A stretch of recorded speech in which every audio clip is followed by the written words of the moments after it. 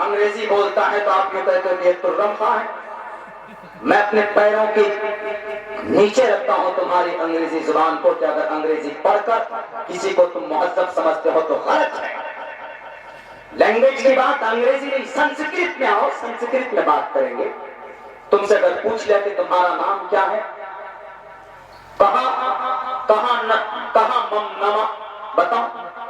سمجھ میں نہیں آئے گا کہ یہ کہاں مم نما کیا بولا. مم نما عبداللہ، میرا نام عبداللہ ہے.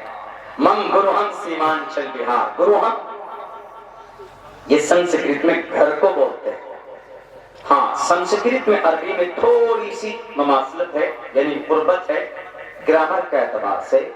جیسے ہم لوگ عربی میں واحد تسنیہ جمع کا استعمال ہوتا، واحد ایک کے لیے، تسنیہ دو کے لیے، جمع دو سے ادھک کے لیے. تو سنسکرت میں ایک وچنم، دوی وچنم اینڈ بہو وچنم. دونوں کی مثال جیسے فعلا ماضی ہے صرف میں، فعلا واحد کے لیے، فعلا دو کے لیے، تسنیہ فعلو تین کے لیے. تو سنسکرت میں بھی ہے بھوشیتی، بھوشیتہ، بھوشینتی. بھوشیتی ایک کے لیے، بھوشیتہ دو کے لیے، بھوشینتی تین کے لیے. جیسے عربی میں مذکر مؤنث اور مخنث مذکر بین ذالک، بلکہ مذکر مؤنث بیچ میں جو ہوتا ہے جس کو ہم لوگ ہجڑا بولتے ہیں، جب وہ نہ مذکر ہوتے نہ مؤنث ہوتے، کمپلیٹ ان کو بولتے ہیں ہم لوگ. سنسکرت میں بھی وہی ہے، پرشیہ لنگم اینڈ استری لنگم. مؤنث کو استری لنگم اور پرشیہ لنگم مذکر کو، اور نپنسک لنگم جو جینڈر ہوتا ہے، جینڈر کے اندر جس کو خنثی مشکل عربی کی محاورے کے اندر استعمال ہوتا ہے، قربت ہے اس میں. لینگویج سے کسی کو نہیں پہچان سکتے. ایک مرتبہ کی بات ہے، میں نے شاید کہیں مینشن کیا ہے، لکھنؤ کے اندر میں پچھلے مہینے کی بات ہے کہ گاڑی میں بیٹھنے والے تھے جناب، وہ ٹرین میں بیٹھنے والے تھے، راجدھانی ٹرین میں. تو اب وہ لوگ تو ٹوپی دانی دیکھ کر یہی کہتے ہیں کہ یہ سب تو مولانا لوگ ہوتے ہیں، ملا جی لوگ ہوتے ہیں، ان کو کوئی زیادہ وہ کچھ ہوتا نہیں ہے. ہم چڑھنے والے تھے، اسٹوڈنٹ لوگ بھگوس گئے اس میں. تو بعد میں سب کو نکالنا شروع کیا، بھیڑ تھی تو سب ہم بھی جب چڑھنے لگے تو انہوں نے کہا کہ ملا جی یہ راجدھانی ہے، اس میں مت گھسیے آپ. ہم نے کہا کیوں، راجدھانی ہے، کوئی براق تو نہیں ہے؟ راجدھانی ٹرین ہی ہے نا، کوئی براق تو نہیں ہے. پھر وہ بولتا ہے کہ آپ کا what is your seat number, ایسے بولتا what is your seat number. تب پھر وہاں پر ہم نے کہا کہ اب انہی کی زبان میں تو جواب دینا پڑے گا. ہم نے کہا ایسے نہیں. ہم نے کہا my birth number is 22 please let me go there. میں کبھی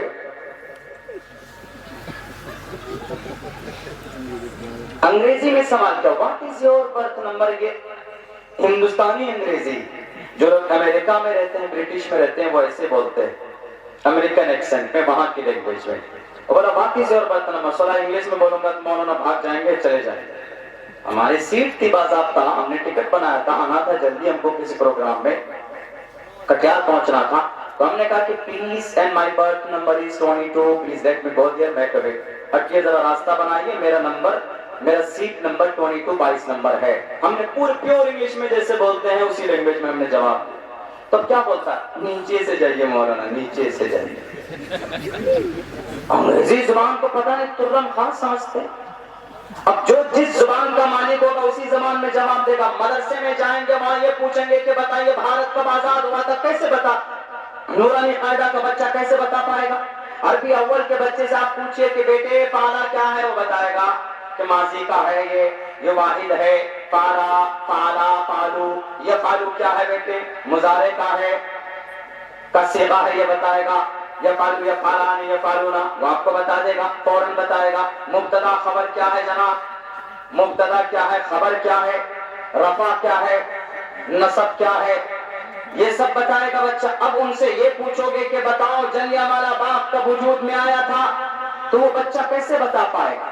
وہ واقعہ مشہور ہے نا، ایک جگہ جا رہے تھے بس میں 3 آدمی بیٹھ کر، ان میں سے 2 دنیا دار پینٹ والا تھا، ایک مدرسے کا کوئی مدرس تھے. تو کنڈکٹر نے آ کر کے کہا وہ دونوں آدمی سے بھیا پیسہ لاؤ. انہوں نے کہا کہ نہیں ہم اسٹاف ہیں. اچھا اسٹاف ہو تم،